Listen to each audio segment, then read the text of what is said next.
están tan amables con el país, pues háganlo directamente ustedes. No se preocupe por otra, ya cada uno de los senadores y representantes de la si lo quieren regalar, eso ya se lo cuestionaremos nosotros.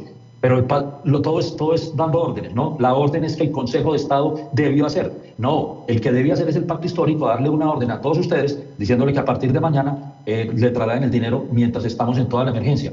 Eso sí lo vería muy bien el país, pero eso no lo van a hacer, porque como eso es desprenderse de lo que ustedes tienen, de lo que les gusta, porque para ustedes el pueblo es pueblo en unas cosas, pero cuando tienen que desprenderse de su salario y de su riqueza, allí no se desprenden. Mientras el país intenta levantarse de una tragedia que dejó dolor, destrucción y miles de colombianos esperando respuestas, la réplica de Gustavo Petro e Iván Cepeda desató una nueva tormenta política, y aquí está lo verdaderamente llamativo. En lugar de concentrarse en la emergencia, en las víctimas y en cómo ayudar a reconstruir el país, sus palabras volvieron a abrir la vieja pelea política. Jorge Vélez fue contundente. Petro y Cepeda no están gobernando, y aseguró que todavía actúan como si tuvieran el poder en sus manos. Una afirmación que abre una pregunta inevitable. ¿La oposición está aprovechando la tragedia para construir soluciones o simplemente intentando recuperar protagonismo? Mientras el gobierno enfrenta una emergencia económica y busca recursos para la reconstrucción, también aparecen propuestas del sector privado y de Antioquia para convertir impuestos en obras concretas. Pero al mismo tiempo surge otro peligro: corrupción, saqueos y el riesgo de que miles de millones terminen perdiéndose en medio de la emergencia. Hoy vamos a poner sobre la mesa las frases más fuertes, las críticas más polémicas y el verdadero choque político que se está gestando. Porque Colombia está viviendo una tragedia, pero también podría estar viviendo un punto de quiebre político. Más interesantes de lo que tuvieron que decir ayer en la réplica el expresidente Gustavo Petro y el excandidato, hoy senador de la República, Iván Cepeda. Jorge, yo le voy a entregar a usted los puntos que tal vez más llaman la atención de lo que se dijo para que usted sobre ellos nos opine. Lo primero que hay que decir, de los 16 minutos que duró esta réplica, los 4 primeros pues fueron del senador Cepeda, en algo que no pretendo ni mucho menos ser indolente con la situación, pero que no cumplen los requisitos de una réplica, Jorge. Es decir, utilizar el tiempo para lo que sabemos que importa, que es la solidaridad. Hombre, eso no necesitaba una réplica. E insisto, no quiero ser indolente, pero quiero que se analicen los elementos jurídicos de una réplica. Es para replicar, responder a lo que se había dicho en la locución. Me quedan mis inquietudes con eso, pero yo le voy a dejar que sea usted el que nos diga qué tan al lugar o no tenían esos primeros 4 minutos. Le doy de las primeras frases llamativas del senador Cepeda. Él está advirtiendo de una sequía y está diciendo que se viene un fenómeno del Niño y llama al gobierno actual a que no nos coja desprevenidos. Jorge, no habíamos quedado que desde hace varios meses se alertó de ese fenómeno del Niño, no habíamos quedado que desde hace varios meses las hidroeléctricas le pidieron al entonces presidente Gustavo Petro que tomara acciones urgentes para mitigar esa sequía. Y entonces, ¿por qué no dijeron nada y ahora sí? Andrea, yo todo lo que son de estos señores es una absoluta vergüenza. Primero, la réplica tenía que ser sobre lo que el presidente había manifestado en su intervención. Y como no encontraron nada que replicar, pues pensaron que siguieron gobernando.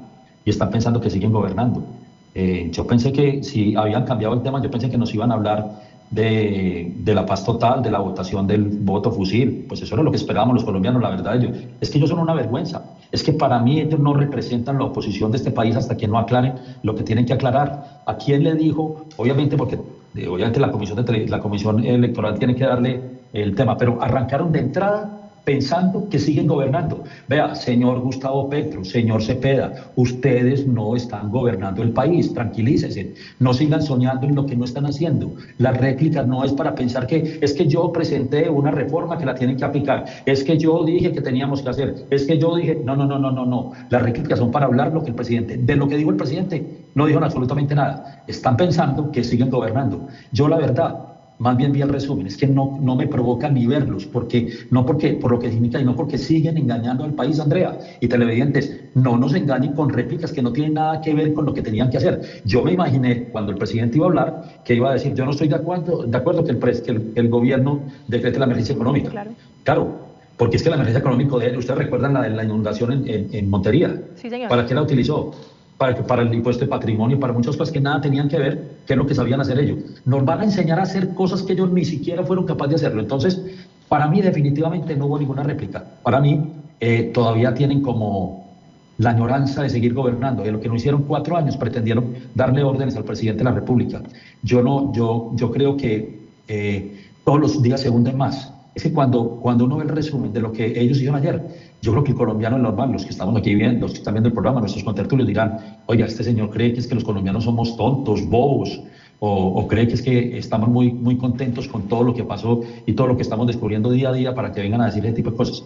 A mí me parece que no hubo en esencia una réplica. Lo que hubo fue lo mismo, el mismo populismo, el de que los pobres es para los pobres, que a los ricos hay que quitarles, Sí, que señor. eso es el 1%, lo mismo que había dicho Arias Pinturita. Exactamente, todo es el mismo idioma, todo es el idioma de destruir. Cuando todo el país está hablando en unirse, ellos empiezan a destruir. Solo por ahí hay que reconocer que hubo una palabra de Cepeda que dijo que hay que trabajar juntos. Sí. De resto, yo no vi nada distinto a lo mismo. Pareciera que estuvieran en el 5 de agosto, en el 4 de agosto. Ellos no están en una fecha después de un terremoto. Intentemos buscar algo positivo o intentemos analizar algo de lo que dijo Cepeda. Usted pues ya daba una que él, dentro de todo lo que se escuchó, el más mediador sí fue Iván Cepeda, pero decía una frase: derogatoria de la prima especial de servicios de los congresistas, que es por 18 millones de pesos, que él sugiere que se le haga esa solicitud al Consejo de Estado, que eso había sido algo que se había tramitado, dice él, en su gobierno. Cada quien es libre de interpretar eso, pero que se hizo en el gobierno anterior y que ese dinero sea enviado a los damnificados. ¿Alcanzó usted a escuchar esa propuesta de Iván Cepeda? Sí, y yo pensé que hoy se iba a levantar el pacto histórico, todos los parlamentarios, como hablaban los dos jefes, cuando los jefes hablen todos obedecen. Yo no he visto todavía la decisión de la doctora Corcho ni de todos los parlamentarios diciendo, independientemente que el Consejo de Estado haya tomado esa determinación y se haya caído, nosotros, como somos tan queridos con el pueblo, como pensamos en el pueblo, señor tesorero de la Cámara de Representantes y del Senado, a partir de hoy traslade el dinero a la fundación que está manejando, que es la de la primera dama, todos los sobresueldos de nosotros, porque nosotros de verdad, en una forma despojado de todo sentimiento, le vamos a entregar ese dinero a los no. Ustedes lo que es la pelea, señores Consejo de Estado, ustedes no es lo que nosotros queremos, ustedes nosotros dijimos, nosotros establecimos. No, si están tan amables con el país, pues háganlo directamente ustedes. No se preocupe por otra, ya cada uno de los senadores y representantes así lo quieren regalar, eso ya se lo cuestionaremos nosotros. Pero todo es dando órdenes, ¿no? La orden es que el Consejo de Estado debió hacer. No, el que debía hacer es el pacto histórico, darle una orden a todos ustedes, diciéndole que a partir de mañana le trasladen el dinero mientras estamos en toda la emergencia. Eso sí lo vería muy bien el país, pero eso no lo van a hacer, porque como eso es desprenderse de lo que ustedes tienen, de lo que les gusta, porque para ustedes el pueblo es pueblo en unas cosas, pero cuando tienen que desprenderse de su salario y de su riqueza, allí no se desprenden. Y yo sí estoy de acuerdo con usted, Jorge, eso sería muy bien visto. Por cualquiera de los Pero por congresistas, entre supuesto. otras cosas, sería muy bien visto. Y no solamente de ese partido, sino de todos. Sí, señor. De todos los partidos, de todos. Eso podría ser. Y esa debería haber sido la invitación. Qué distinto hubiera sido que Cepeda haga la invitación y diga, oiga, señores parlamentarios, se cayó definitivamente en el Consejo de Estado, eso no era jurídico, pero oiga, ¿por qué no hacemos un esfuerzo? Yo creo que Briceño ya lo había ofrecido, inclusive creo que sí, pero hagamos un esfuerzo todos los parlamentarios. Y durante estos 90 días que estamos en esta situación, hay una fundación que está manejando todo. Por favor, traslade los dineros de todos para que lo podamos hacer.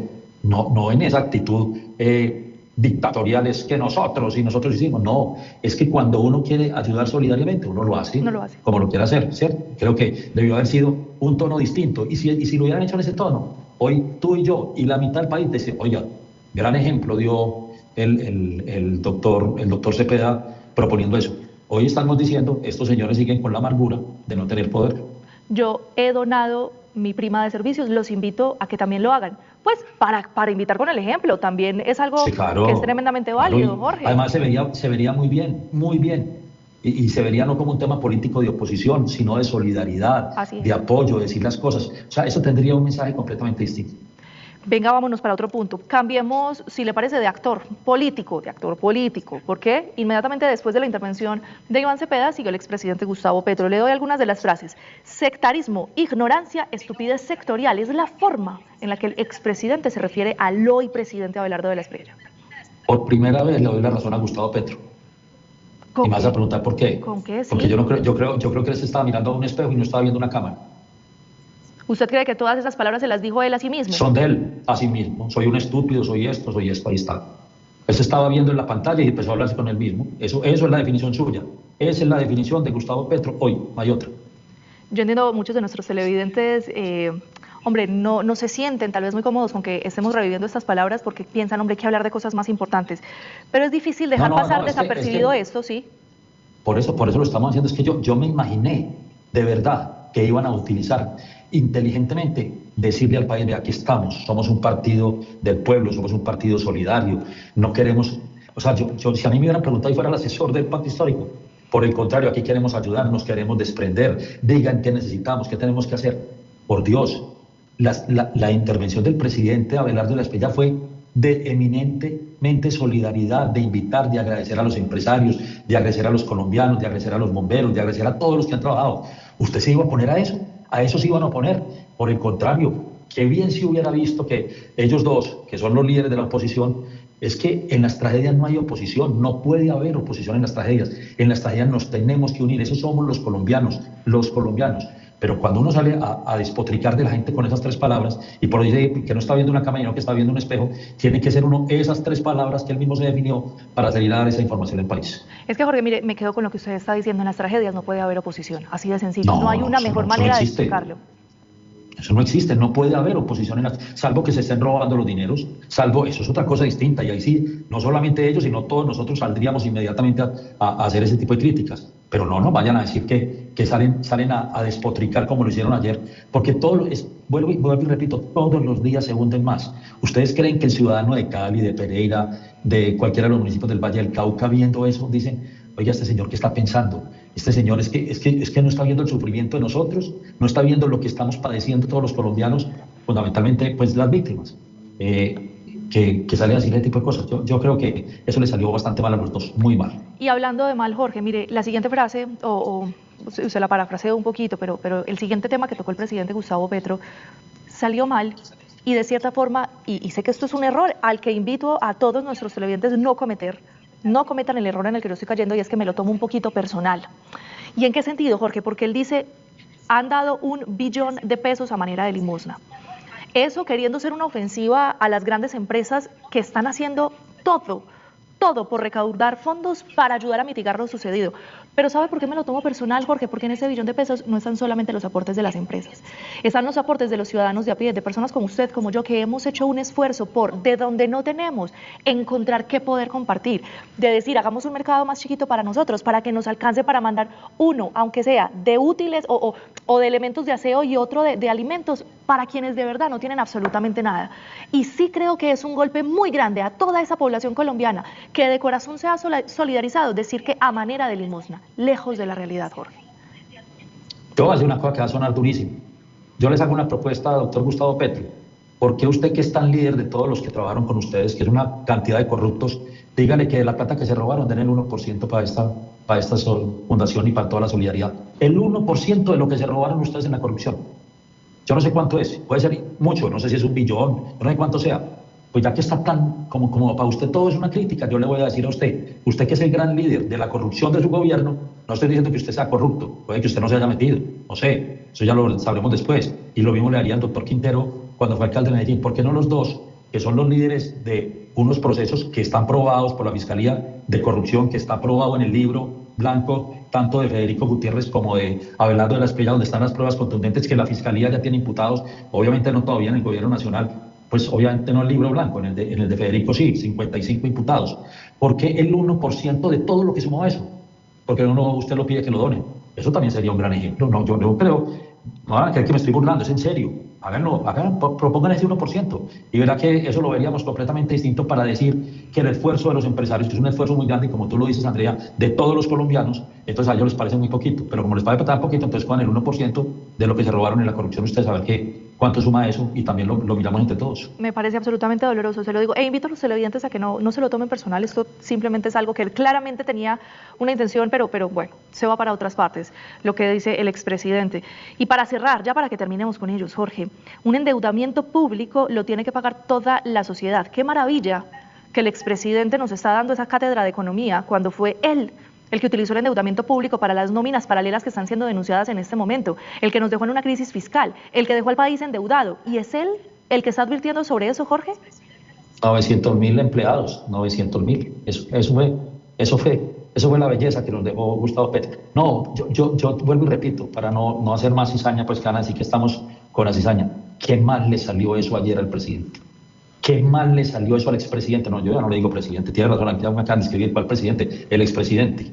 ¿Qué mal le salió eso al expresidente? O sea, no haber perdido la gran oportunidad que tenía de arropar al país, de recoger al país, de decir una cosa completamente y de salir simplemente a seguir dividiendo, a seguir partiendo el país entre ricos y pobres, que los ricos tienen que poner más, que los pobres no sé qué. Es lo mismo. Mire, ese cuento le funcionaba cuando gobernaba.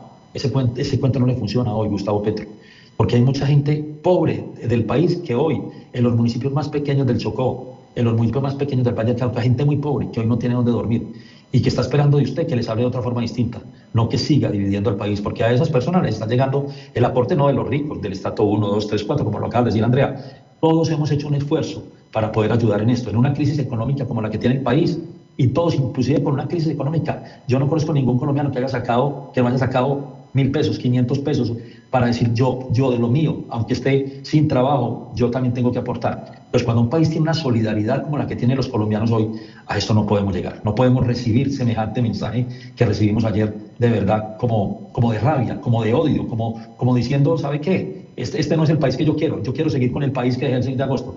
No, presidente, ese país ya no lo va a volver a tener usted, ni ustedes ni ninguno de ustedes. Este país, de esa tragedia que vimos, va a renacer de una forma completamente distinta, va a renacer en un colombiano distinto, solidario, que quiere al país, que quiere ayudar, que queremos hacer unas cosas distintas, que lo vamos a hacer y seguiremos insistiendo. Aquí lo hicimos con la cédula de ciudadanía cuando dijimos vamos a votar, la única arma que tenemos es la cédula de ciudadanía. ¿Sabe cuál es el único arma que tenemos hoy los colombianos?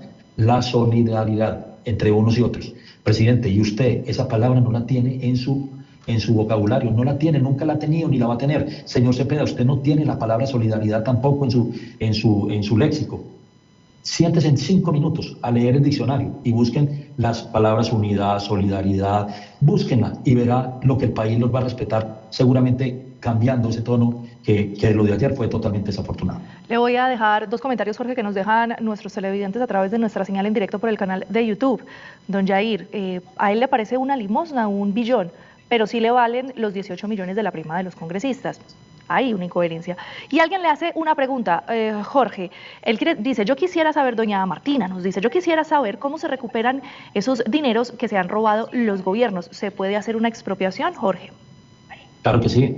Si se descubriera la culpabilidad y se detectaran los inmuebles o los bienes muebles o inmuebles que fueron comprados con ese dinero, por supuesto que se puede hacer una expropiación por parte del Estado inmediatamente, por parte de los jueces, los fiscales lo decretan y obviamente se procede inmediatamente en ese sentido. Hay que hacer primero todo el proceso judicial para que se llegue a esa última instancia. Más allá de la pelea entre Gustavo Petro, Iván Cepeda y el gobierno de Abelardo de la Espriella, lo que realmente debemos vigilar ahora es qué va a hacer el Ejecutivo con el enorme poder que le entrega una emergencia económica. Pero quizás el problema más profundo de todo esto no está en quién tuvo razón en la réplica. Está en algo mucho más básico. ¿Dónde quedó la humanidad? Porque mientras los políticos siguen intercambiando acusaciones, Colombia todavía tiene familias que están intentando entender cómo reconstruir sus vidas después de una tragedia que dejó muertos, heridos, desaparecidos y miles de viviendas destruidas. Y ese contexto debería obligarnos a todos a bajar el tono. Una cosa es hacer oposición, una cosa es cuestionar al gobierno, exigir explicaciones, vigilar los recursos y advertir sobre los riesgos de una emergencia económica. Eso es necesario en una democracia. Pero otra cosa muy distinta es convertir cada momento de dolor nacional en una nueva batalla partidista. Y aquí está el punto que, como periodistas y como ciudadanos, deberíamos exigir. Bella oposición no tiene que desaparecer durante una emergencia, pero sí tiene que demostrar humanidad. Si el gobierno se equivoca, hay que denunciarlo. Si existen problemas en la distribución de ayudas, hay que señalarlos. Si existe riesgo de corrupción, hay que investigarlo. Pero también hay momentos en los que el país espera de sus dirigentes algo tan sencillo como ponerse del lado de las víctimas. Porque el artículo 215 de la Constitución permite al Ejecutivo adoptar medidas extraordinarias frente a una grave calamidad pública, pero esas facultades tienen límites y están sometidas a controles. Es decir, se puede vigilar al gobierno sin convertir la tragedia en una guerra política, y ese debería ser precisamente el papel de una oposición responsable. No solamente decir, esto está mal, sino también decir, esto podemos hacerlo mejor. Colombia necesita recursos, reconstrucción, vigilancia y transparencia, pero necesita algo más difícil de conseguir, unidad alrededor de las víctimas, porque cuando una familia perdió su casa, no le importa si quien llega a ayudar es de izquierda, de derecha, del gobierno o de la oposición. Le importa que alguien llegue. Y tal vez esa sea la gran lección de esta tragedia. Los colombianos que están ayudando en las calles parecen haber entendido algo que muchos políticos todavía no, que hay momentos para competir por el poder y hay momentos para simplemente ser humanos. La tragedia pasará, la reconstrucción comenzará, los debates políticos continuarán, pero la pregunta que quedará será mucho más profunda. Cuando Colombia más necesitaba humanidad, ¿quién estuvo a la altura?